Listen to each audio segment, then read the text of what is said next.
Bom dia, tudo bem? Espera aí, eu sou meio surdo desse ouvido, então, de novo. Bom dia! Bom dia!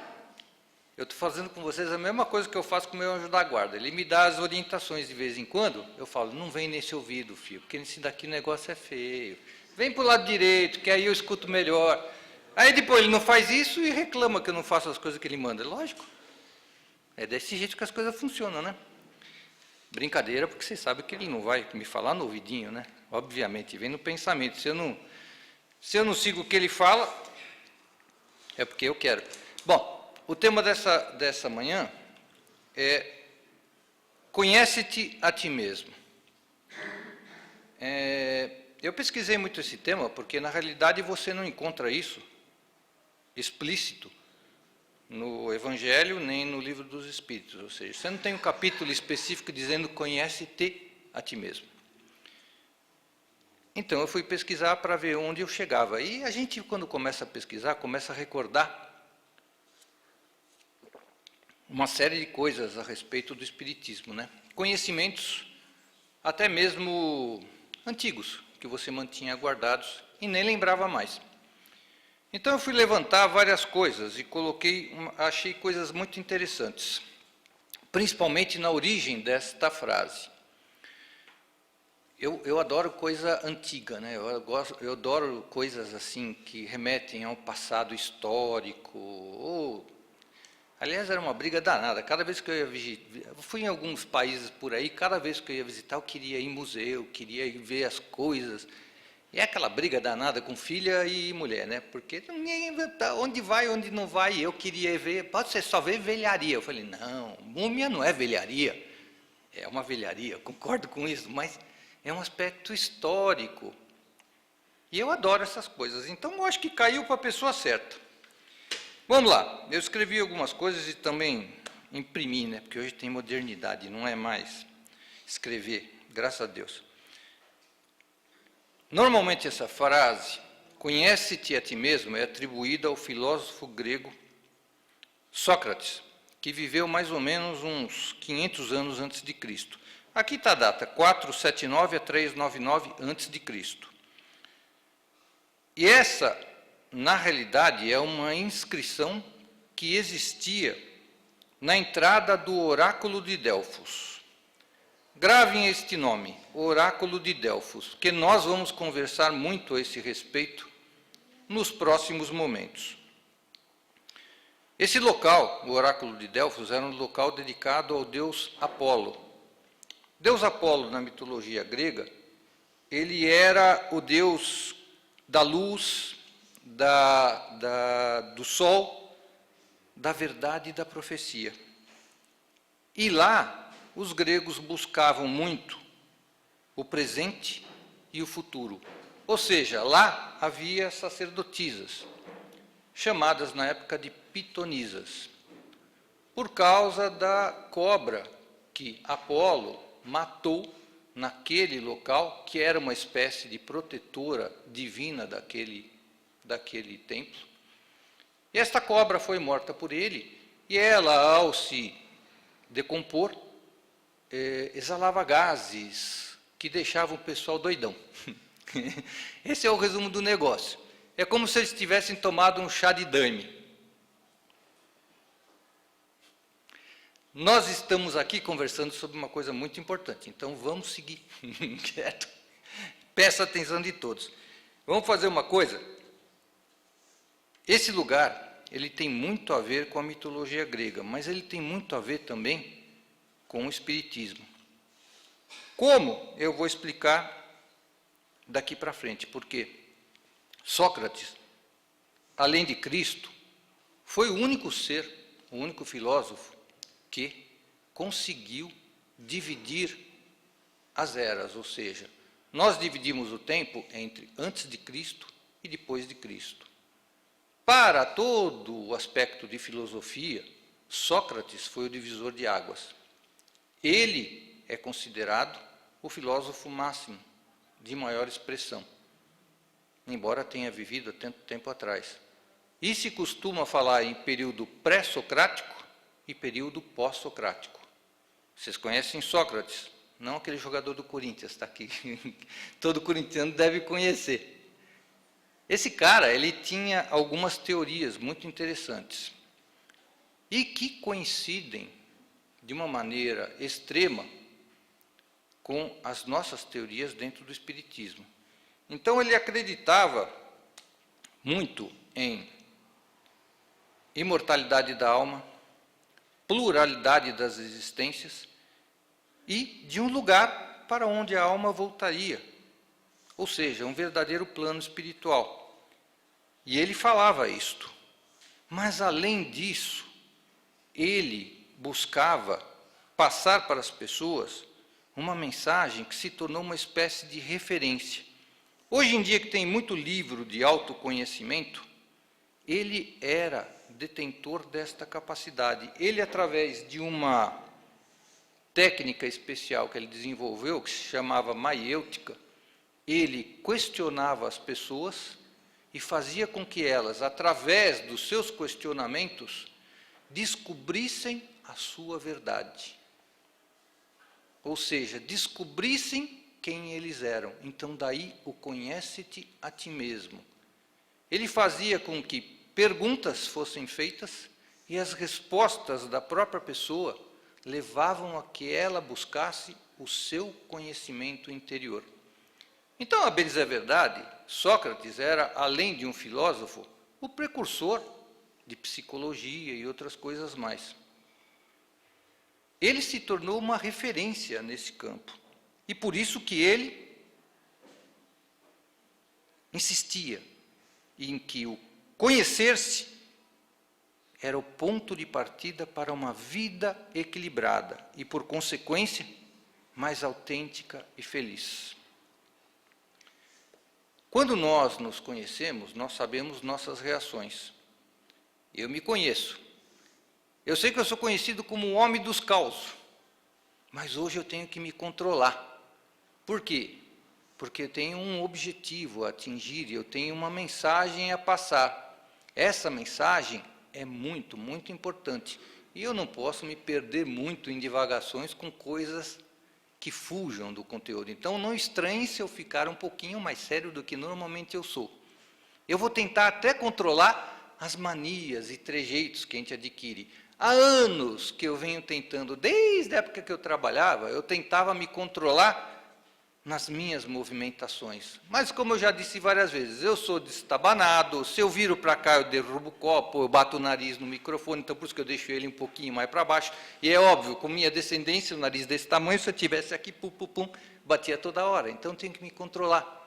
Outra coisa, eu tenho manias. Eu boto o dedo aqui, fico coçando, faço isso daqui. É um absurdo na frente de um púlpito você fazer uma coisa dessas. Coça a cabeça. Mas é do meu perfil. Eu fui obrigado a aceitar que eu não consigo controlar esta porcaria, mas o que eu vou fazer? Então, isto eu aceito. Eu tento fazer com que isto seja uma característica que me faça atingir um objetivo. Embora eu saiba que este objetivo é muito importante, eu vou adaptar as minhas regras de conduta. E Sócrates insistia nisso. Conhece-te a ti mesmo não é obrigá-lo a mudar. A maturidade para Sócrates não era um desdobramento natural do tempo vivido, ou seja, eu sou velho, eu sou sábio. Caramba, quanta gente que é velhinho e teimoso, ranheta, vive o tempo todo encrencando com todo mundo, cria acaso. Aliás, nem tão velho assim. Vamos fazer certo? Vamos fazer um exame de consciência e vamos ver se a gente não se encaixa um pouco nessa descrição. Ah, porque eu não me dou nada bem com meu marido ou com minha mulher. Eu chego em casa, a primeira que eu faço, ei, animal, como é que você está? É dose, né? Então, conhece-te a ti mesmo só no teu íntimo. Agora, o teu íntimo é que diz para você quem você é. E vocês acham que dentro do nosso íntimo nós não somos conhecidos pelo plano espiritual? Nós somos cercados de protetores, mentores, espíritos dedicados a várias atividades. E eles sabem exatamente como nós somos, porque eles nos acompanham dia a dia, momento a momento. Inclusive os irmãozinhos que estão do lado direito, no meu ouvido bom, falando mais alto do que o do lado esquerdo, que é o surdinho, mas que o anjo da guarda insiste em falar aqui.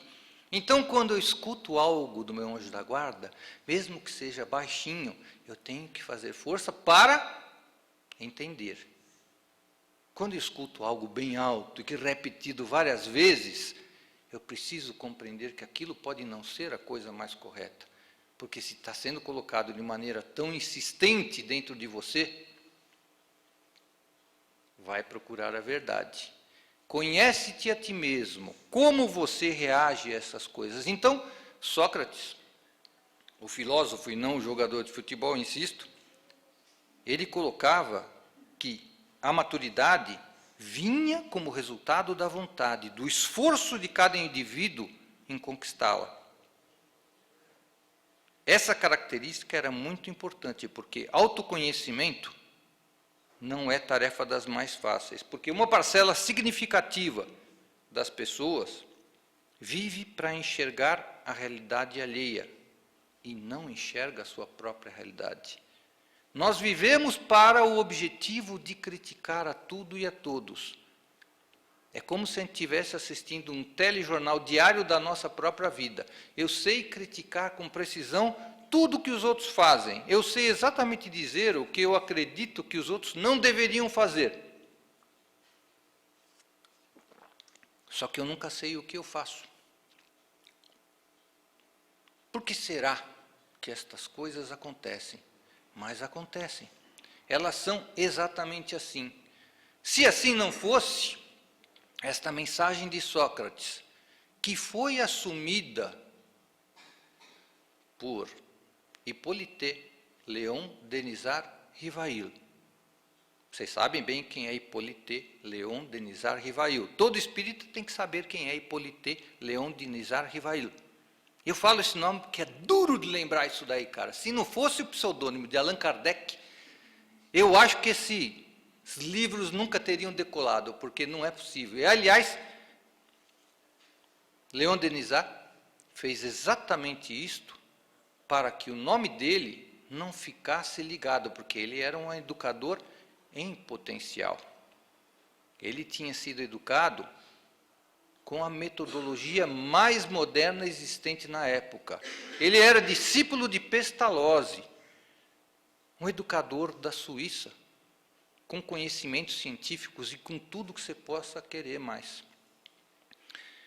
Então, a verdade é a seguinte: Sócrates foi o precursor direto desta mensagem espírita. E, óbvio, que Kardec, sendo uma pessoa estudada e com conceitos evoluidíssimos, iria aproveitar. Só que Sócrates tinha uma característica. Ele não transmitia por escrito nada. A tradição de transmissão dele era uma tradição oral. Vocês conhecem alguém que fazia isso também? Conhecem? Conhecem? Vou virar. Então, não só os dois dividiram suas eras ao meio, como eles também tinham a mesma maneira de transmitir suas informações. Mas Sócrates, graças a Deus, teve discípulos. E esses discípulos transmitiram sua mensagem. Um deles, Platão, que através da sua obra memorável, Diálogos de Platão, Diálogos com Sócrates, né, mencionava tudo que o mestre tinha lhe ensinado. E depois, por sua vez, Aristóteles, discípulo de Platão. Então, esses três filósofos se encarregaram de difundir, quase 500 anos de Jesus Cristo, uma mensagem que, quando Jesus chegou, foi novamente passada aos seres humanos. E novamente foi deturpada, como todas são deturpadas através da mídia e dos pensamentos. E nós temos que entender uma coisa muito importante: as ideias, grandes ideias, não aparecem do nada. Elas têm que ter uma origem. Alguém pode ficar aqui meio, assim, cabisbaixo, porque dentro da doutrina espírita, nós acreditamos que nós somos precursores de uma maneira de pensar. Cada vez que a gente olha a obra kardecista, a gente fica acreditando que nós seríamos os detentores da verdade. Mas a verdade tem muitas faces, minha gente. A verdade é como nós mesmos. É difícil chegar ao conteúdo dela, porque ela tem várias nuances, assim como os seres humanos. Nós temos variedade mil de comportamento. Nós nos tornamos aquilo que somos, motivados pelo meio que vivemos ou pela circunstância em que vivemos. Eu não consigo deixar de coçar o ouvido, tá? Então não tem jeito de fazer isso daí. Eu já falei para vocês, então sou obrigado, porque dá uma coceirinha natural, não tem jeito. Eu acho que é o nervosismo que cai aqui, então é obrigado a fazer essas coisas. A gente faz essas paradas aqui só para poder tomar água, fazer os negócios, e eu poder dar vazão para as minhas manias de velho, fazer o quê? Voltando à vaca fria, como diria, né? Esses princípios aparecem, tá? E essas ideias não aparecem nunca subitamente. Nada vem do zero. Nada se cria, tudo se copia. Vocês lembram quem falava isso daqui? Quem é mais velho aqui que assistia o velho guerreiro, o velho chacrinha? Só eu sou velho, então não tem jeito. Nada se cria, tudo se copia. Nada é mais verdadeiro do que isto. O Abelardo Barbosa, que sabia das coisas, ele dizia isso abertamente, e todo mundo dava risada, porque ele era um palhaço na TV. Mas ele falava uma verdade inquestionável. E não era Sócrates nem filósofo, mas era um cara com grande sabedoria. Antes dele, muito antes dele, Lavoisier também já tinha dito que nada acaba, tudo se transforma. Tudo muda, até matéria. Matéria, quando se acaba, se transforma em outra coisa. E uma das coisas que Sócrates acreditava também é neste mundo energético. Esta verdade, chegado o tempo, foi assumida por outros que a difundiram. E, vocês podem achar que não, mas, por exemplo, quando nós estamos aqui, peguei aqui o Evangelho segundo o Espiritismo. Vocês vão lá, nesta edição aqui, do Mundo Maior Editora, começa na página 32. Ela é logo na introdução, tá? Que eles chamam de prefácio. Lá é o capítulo 4 do Evangelho segundo o Espiritismo, que coloca Sócrates e Platão, precursores da ideia cristã e do Espiritismo. E depois coloca resumo da doutrina de Sócrates e Platão. Eu separei algumas coisas aqui, bem rápidas, porque eu também tenho compromisso com o horário.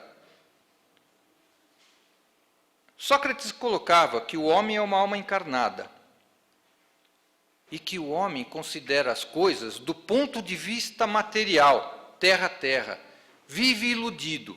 Isso me parece mais atual do que 2.500 anos atrás. Isso é exatamente o que a gente vive hoje. Nós consideramos o nosso ponto de vista das coisas atuais, da vida presente e não da vida futura. Os problemas e preocupações são imediatos, são conflitantes, são urgentes. Qualquer coisa que me aconteça pode assumir um grau de severidade enorme, porque eu não estou me enxergando como eu sou. Eu enxergo isso daqui, esta carne. Eu enxergo este momento. Eu enxergo meus interesses atuais. Eu não enxergo o que eu fui e eu nem enxergo o que vou ser. Eu não consigo entender que aquilo que eu passo agora é uma escada para o meu futuro. Se eu assim estou passando, é porque eu preciso com isto aprender algo que eu vim para aprender, e que se eu me recuso a trabalhar, se eu me recuso a aceitar, eu perco a razão de estar aqui. Então você joga fora a oportunidade de uma vida inteira, que para mim pode parecer hoje em dia enorme. E Sócrates viveu para burro, embora fosse naquela época, e as pessoas costumam viver 40 anos naquilo lá. E de 479 a 399, se eu não for fazer que nem políticos aí que não sabem somar, eu diria que ele tem um tempo razoável de vida. 80 anos é tempo de vida. E morreu porque ele foi condenado à morte. Como outro personagem que nós conhecemos, que dividiu o tempo, que é Jesus Cristo, porque a mensagem dele era muito avançada para a época e contrariava os interesses de uma sociedade que era a sociedade grega, que era muito desenvolvida, diga-se de passagem. Os gregos nos legaram coisas muito bonitas, belas, estética, pessoal, moral, política, em todos os campos de conhecimento. Os gregos foram os precursores daquilo que nós conhecemos hoje em dia como mundo ocidental. Então, este mundo ocidental tinha em Sócrates sua verdadeira expressão.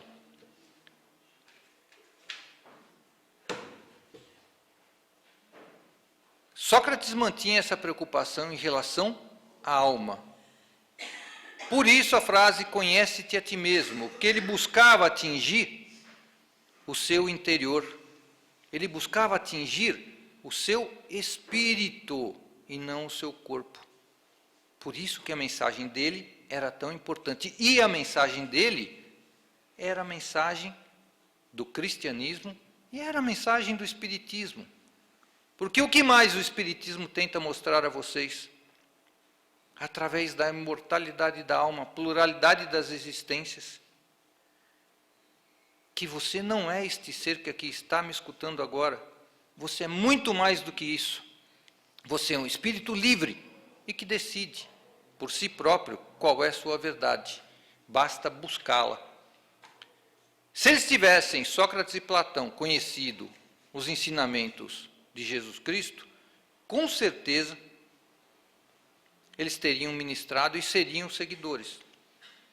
Ou eles seriam mestres. Vai saber. Vai saber se eles não são aqueles que nos auxiliam nesta caminhada. Tá? Outra coisa que ele ensinava, que é algo que vem muito de encontro a quem trabalha principalmente na atividade espiritual, nós que trabalhamos lá nas macas, lá embaixo, utilizamos muito alguns conceitos, os quais a gente considera que é de uma cultura oriental. Trabalhar com cura prânica e reiki é uma espécie de moda atual e que traz para nós um conhecimento de movimentações energéticas, ou seja, a cura do corpo através das energias. Só que Sócrates já mencionava isso naquela época. Ele já considerava isto uma realidade. Jesus Cristo curava com a imposição das mãos. E Mesmer, na época do kardecismo, difundiu a ideia da magnetização como método curativo. E era um médico que curava coisas que eram incuráveis. Então, essa teoria é muito mais antiga do que a gente imagina. Então, esse conhecimento se expandia. Outra coisa que ele falava, e que foi muito adotada, é que todos os homens, desde a infância, fazem mais mal do que bem.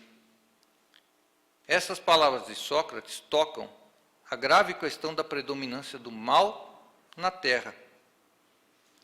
Questão que é insolúvel aos olhos de quem não conhece a pluralidade dos mundos e do destino da Terra, onde habita só uma pequena fração da humanidade. E só o Espiritismo dá vazão a essa questão.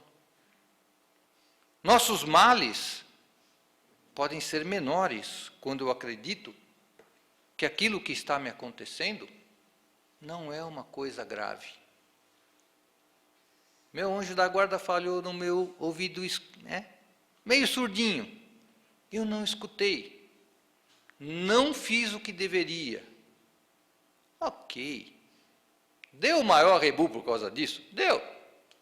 Eu fiz de novo o que não queria. Fiz. E Paulo de Tarso, vocês conhecem Paulo de Tarso, certo? Saulo de Tarso, que se converteu ao cristianismo. Um verdadeiro apóstolo que difundiu as ideias de Jesus Cristo, depois de ter assassinado e matado vários cristãos. Pois Paulo de Tarso também falava: por que o bem que eu quero não faço, e o mal que não quero faço? Então imaginem, estas palavras não são dissociadas do que Sócrates pregava. Elas não são diferentes do que o Espiritismo prega. Elas não são em nada diferentes daquilo que a gente conhece como Pentateuco kardecista. E há uma última coisa que ele colocava, que Sócrates dizia que há sabedoria em não acreditares saber aquilo que não sabes. O que significa? Caramba, eu não preciso saber tudo. Eu posso ser um verdadeiro ignorante, como sou, ou como somos. Basta que eu acredite que eu possa aprender. Basta que eu aceite o fato de que eu sou um ser com múltiplas existências e que aquilo que é o mais grave da minha vida, para estas múltiplas existências, não é um quinquilhãozinho desse tamanho de poeira cósmica perdida no espaço. Como diz o nosso mestre Genival Batista das aulas de segunda-feira, nós somos seres cósmicos. Vocês escutaram? Deu para entender? Nós somos seres cósmicos. Nós não vivemos aqui, nós estamos aqui. Certo? Bom, falado isso, deixa eu tirar um pouco da seriedade desse negócio, que está muito grave. Isso daí não combina muito comigo, não. Eu sei que eu me conheço, não dá para manter a história desse jeito. Agora, eu quando fui pesquisar esse negócio, até agora eu estava sério, o mentor está aí do lado, então sou obrigado a respeitar. Mas agora vamos, vamos chutar o balde, que se dane. Até agora ele é muito sério, eu não sou sério, então não tem jeito. Eu fui buscar a origem dessas coisas. E, para minha surpresa, a gente sempre tem coisas para aprender dentro do Espiritismo.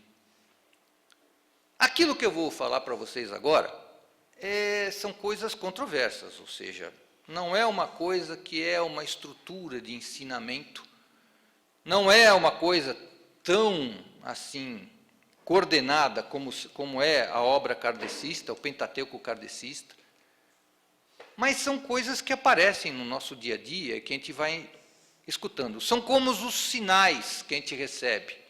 Vocês já viram os sinais? Tem muita gente que diz receber sinais dos seres extraterrestres. Aí olha para o cara e fala, tadinho, o cara acredita em OVNI, o cara acredita em UFO, é doido. Mas muita gente viu isso acontecer.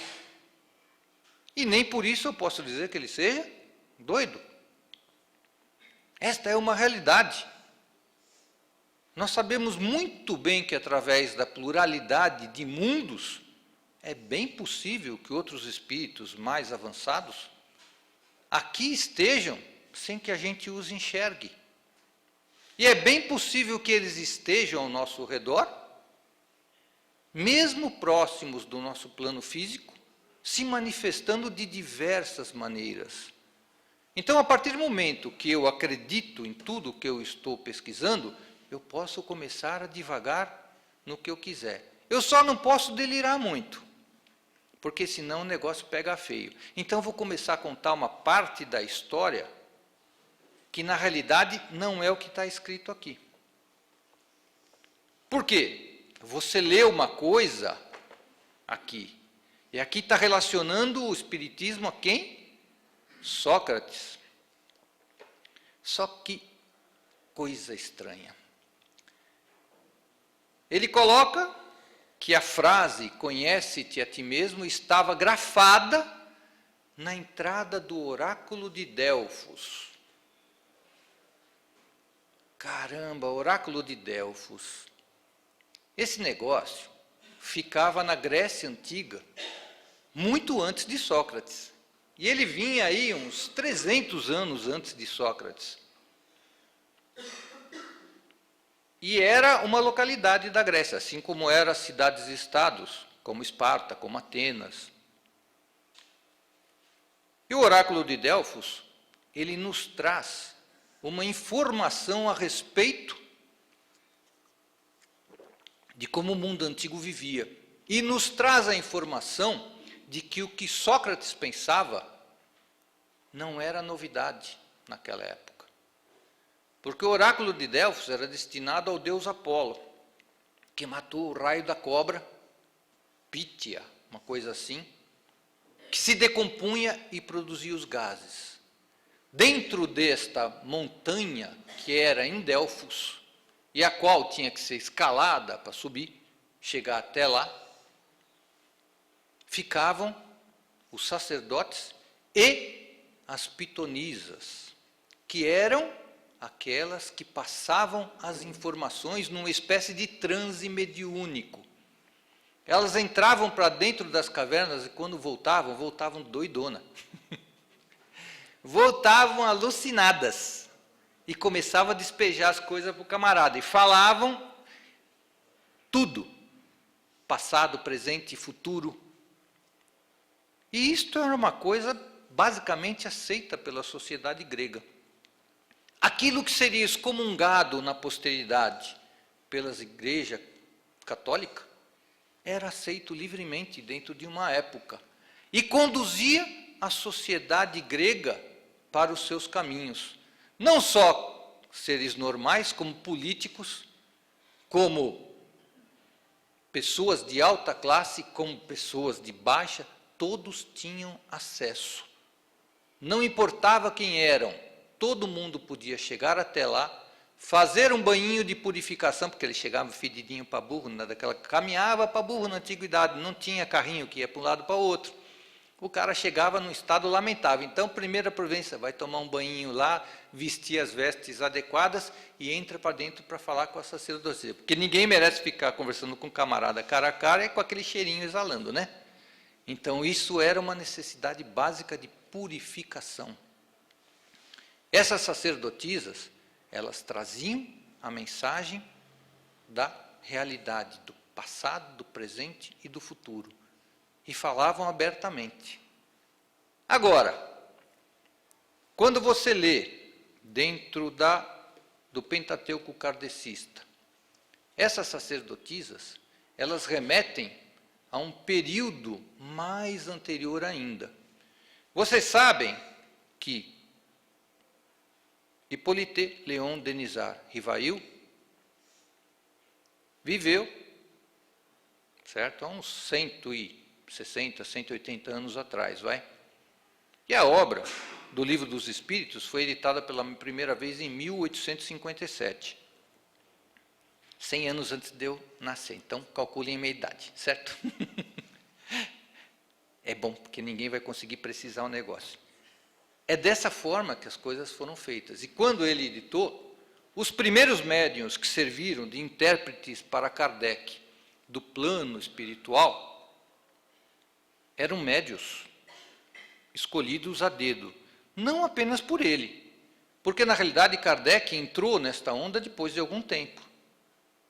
De fato, a história informa que um médium muito influente daquela ocasião e que trabalhava com essa irmã, com essa menina, que era a senhorita Jafé, que era a médium principal que passou as informações a Kardec, Eles já tinham trabalhado como um centro, uma espécie de centro espírita precursor, que recebia essas informações através daquela cestinha de bico. Então Kardec, ele era a pessoa preparada e com conhecimento para receber tudo isso que tinha sido agrupado e fazer uma análise disto. Mensagens variadas, e a partir daí ele começa a fazer o seu caminho. E decide utilizar o nome de Allan Kardec. Alguns dizem que isso daí era o nome da família dele, porque ele era da região da França, que tinha sido dominada, que era a Bretanha, Gália, ora bolas, Bretanha e Gália.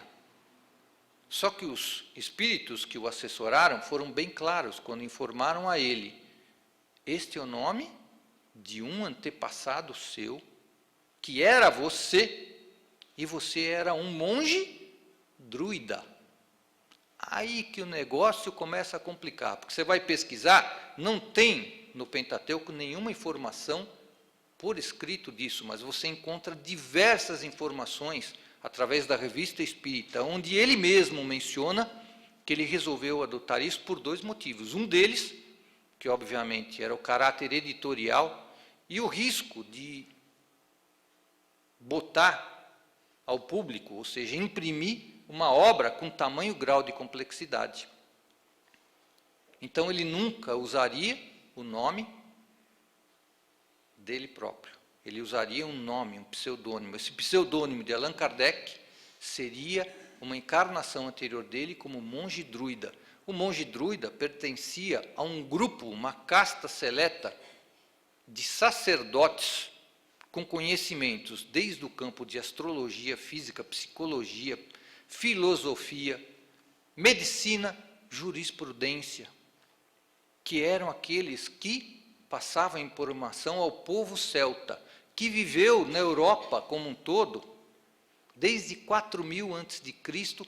até, basicamente, quando Júlio César, em 52 a.C., invadiu toda aquela área e extirpou aquela raça. Ou seja, acabou com isso. Então, esse povo celta é a ligação com Allan Kardec e a ligação com Hippolyte Léon Denisard Rivail. Então, quando você vai buscar a origem desse povo, você vai ver que eles acreditavam exatamente na mesma coisa que acreditava Aristóteles, que acreditava Platão e que foi orientado por Sócrates. Então, quando você começa a buscar as coisas, você começa a fechar o elo do tempo e das informações. A informação vinha sendo passada.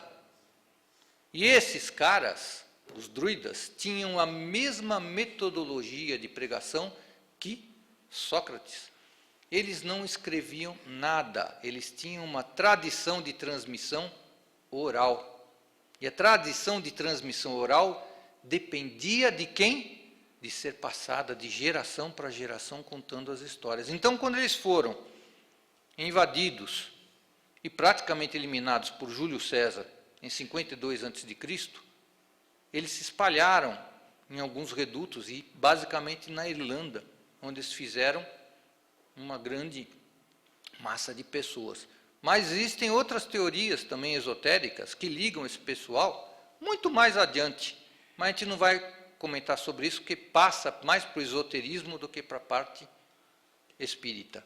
E o que nós podemos falar é que Allan Kardec tinha os conhecimentos necessários para trazer esta informação ao mundo moderno. Se nós bem lembramos do que o Evangelho nos fala, a primeira revelação foi Moisés, através da lei mosaica. A segunda revelação foi Jesus Cristo. E a terceira revelação foi o Espírito da Verdade, aquele que viria trazer a explicação sobre tudo o que nós precisávamos saber e que vinha resgatar o conhece-te a ti mesmo, que vinha trazer a informação de cada pessoa, de como ela é e como é importante que ela seja. Então eu separei aqui algumas características, e isso é muito importante porque traz para nós a ligação da nossa doutrina com uma verdade muito mais antiga, e que era conhecida pelos povos da antiga Europa e que eles transmitiram oralmente e que foi, com certeza, transmitida por Allan Kardec. Aliás, aqui começa o campo das existências. Vocês sabem que o que une essas culturas é um traço muito interessante, que é, por exemplo, a utilização do vinho. O vinho não era utilizado por Jesus Cristo. Nós não tínhamos lá a Santa Ceia, e ele não repartia o pão e não utilizava o vinho como divisor das coisas. A Igreja Católica utiliza o sangue de Cristo simbolicamente e o corpo de Cristo simbolicamente. Nós espíritas sabemos que isso não é a realidade e que nós utilizamos como a informação daquilo que aconteceu. Mas ele utilizava o vinho porque ele vinha de uma cultura que era dominada pelos romanos, que traziam esse cabedal de conhecimento do que existia da cultura grega e da cultura celta. Então, o que a gente pode dizer é que o vinho é o elo de ligação, tanto dos celtas, quanto dos gregos, quanto do cristianismo. Aí vocês vão falar, bom, o cara está viajando na maionese, esse daí cheirou tanto quanto as pitonisas, foi lá na caverna e veio aqui doidão para passar essas informações.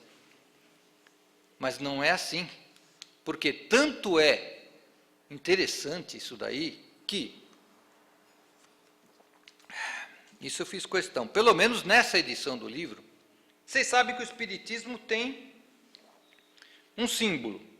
Vocês lembram que os cristãos tinham um símbolo. Qual era o símbolo dos cristãos na época de Jesus Cristo? Como eles se reconheciam? Alguém lembra? O peixe. A imagem do peixe identificava um cristão. Como é que um espírita seria reconhecido? Qual é a nossa imagem que foi escolhida por Allan Kardec? E pelos espíritos, na realidade, e não por Allan Kardec. Tá? Qual é a imagem? Vocês sabem disso? Vocês sabem se tem alguma imagem? Porque nós não cultuamos imagens. Nós não ficamos cultuando ou velando. Nós aprendemos que isso não tem nada a ver porque é o espírito puro que se manifesta. Mas vocês sabem qual é a imagem que nós temos e que foi a única, inclusive, que foi colocada na codificação kardecista? E aí, gente? Isto, uma folha de videira. Por que ele colocaria uma folha de videira aqui? E não foi ele que colocou.